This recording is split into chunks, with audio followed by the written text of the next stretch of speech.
Financial analysis of palm oil business and expected revenues for intended investors. Are you among? Come on, let's go in. Into this video, we are going to be looking at the important considerations in this business, being the seasons, the expected cost, the durability, and why not the expected revenue at the end of the sales. What do you know about oil farming? Let's go first the season of palm oil. There are four seasons, which are February, March, April, and May. Yes, these 4 months are the months in which palm oil is considered to be very cheap, very affordable for people wanting to enter into this businesses. Take notes of the months and look at the criteria before you start, especially those who have capital below $100. Yes, to start. Somebody want to start with something very small. So before we dive into all, please don't forget to subscribe, like, comment, and share. Please invite others to love my channel. Thank you guys for being here till now. Okay, we continue with our video. What is necessary? The seasons are the best periods where there's a low cost, availability, and market penetration, especially in countries like Nigeria, Ghana, Kenya, South Africa, Uganda, and Cameroon. All these countries during this period sells palm oil for very cheap prices.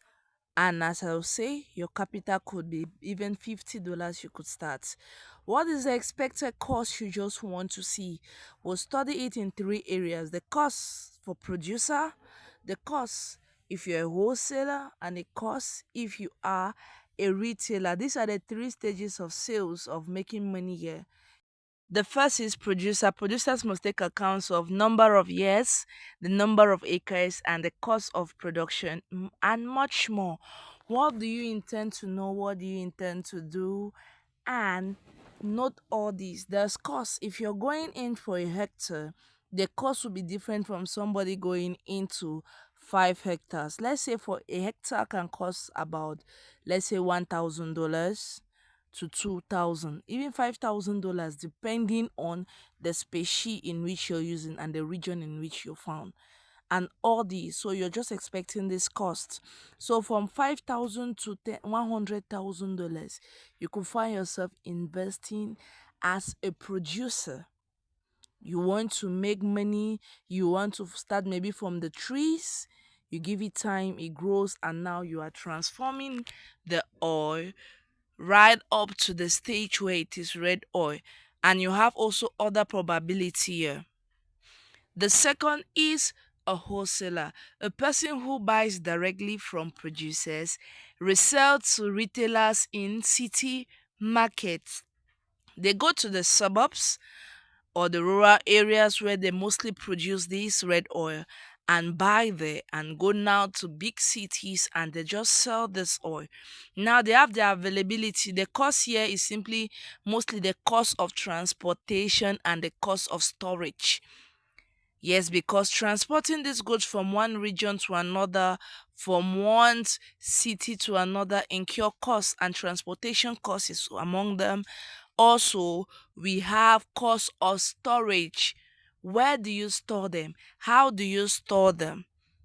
We know it has a long-lasting solution of durability, but the cost now, cost of storage, cost of transportation before you're buying it, for your purchase cost, because to have your total cost, all these you must consider: cost of transportation, cost of storage, and purchase cost. All of them come in to bring the purchase cost that we are studying here now. So all this analysis need to be done by a reseller. If you're going into a suburb to go and buy, in which the transportation cost and your storage will be very high, that you'll not be able to make profit, or advise you not to. But if you're going to buy in rural areas that your transportation cost is low to resell, yes, it's a very good venture. And lastly, we have third, which is the retailer, the last person to resell the palm oil to the consumer. Yes, most people are consumers being in Nigeria, Kenya, Ghana, Cameroon, Cote d'Ivoire, all the countries in Africa. We do love red oil, and most at time people are just the consumers instead of being the retailers. A retailer now here buys from the wholesaler who came with this oil from the rural areas I earlier discussed, and they now buy from this wholesaler. Wholesalers now, retailers take this oil, put them into little containers of 0.5 liters, 1 liter, 5 liters, 10 liters, 20 liters to buy, to sell to consumers, because consumers are the end product. They are the end of this process. So if you're doing anything and you're not taking it to the consumers, then you add on. These people make the highest set of profit because they have little or no cost. Why? It entails there is nothing like transportation cost, because the wholesaler already buys these products and brings it to the market. You already meet them in the market and you buy in the market. There is no need for you going to the suburbs to buy, so you just wait for the wholesaler. So the cost here is zero. Apart from the purchase price you're buying your product, there is no cost for a retailer like transportation cost.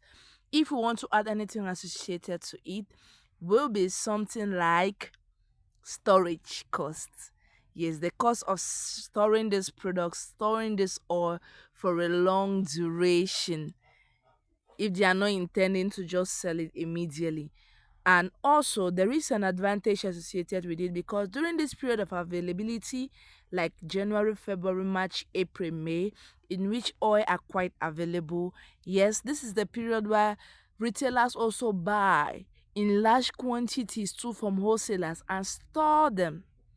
Since oil can make from 6 months to even 2 years, so you could easily save them in a location. So the cost of storage here, how do we entail this cost of storage being a producer, a wholesaler, or a retailer?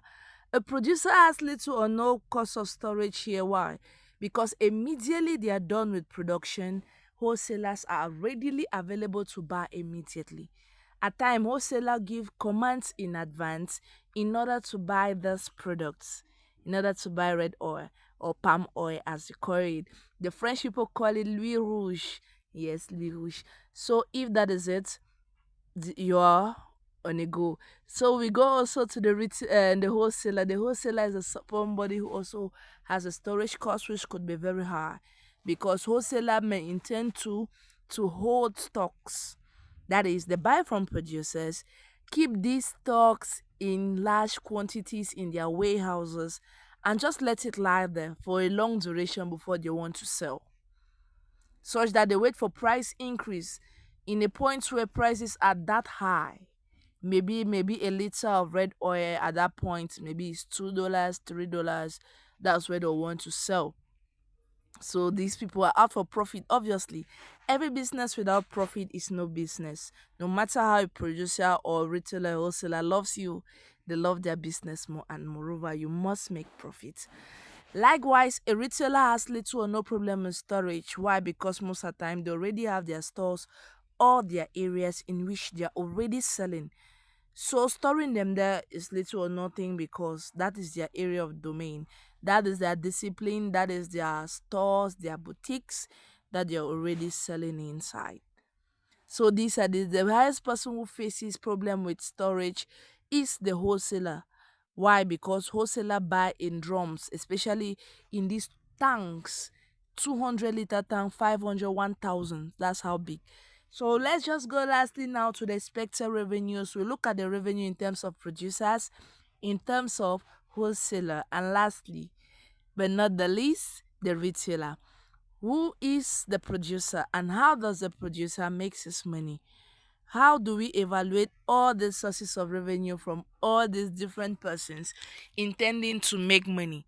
And do not forget, you have three ways. You must fall within these three. If you are not within these three people to make money from these, that means you're a consumer. You are a consumer. So the first thing for a producer produces and can make up to $100,000 per month, depending on the level of acre they do have. Why? All is produced every 3 months. every 3 months. It's not like mangoes or that bears maybe once a year. You can bear 3 to 4 times a year, making it very accessible, making it very lucrative to make business for everyone looking in for a long-term business. For the wholesaler, these are the oil world makers. Why do I say so? They have little or no stress apart from transportation costs in which they incur, but their sales here, huh, they can make even up to $100,000 per month, depending on their level of connections and everything. Also because they wait for price to increase before they sell to the retailers. Why the retailers are the last people on this list, they can just make a little gains, just little, very little or minimal gains. But likewise, a business you could start with a capital as little as $50 for a retailer. So a retailer is not bad because your expected cost to start is very low, making it very affordable for you to start this business. So which one do you want to fall under? Thank you for watching. Please don't forget to subscribe, like, and click on that notification button to get our new videos. Thank you for watching.